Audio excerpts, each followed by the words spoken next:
now, your reality is wired to the first person's point of view.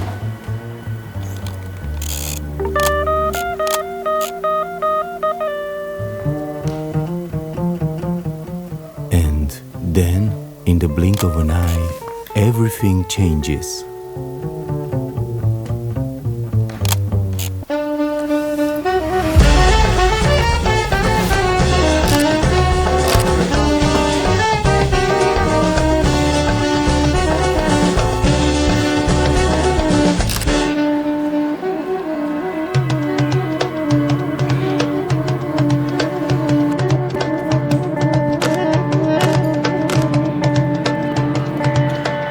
But when you get the entire scenery, the story unfolds.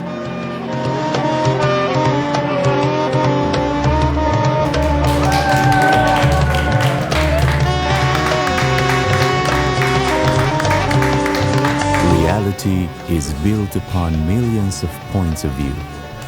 What's your point of view?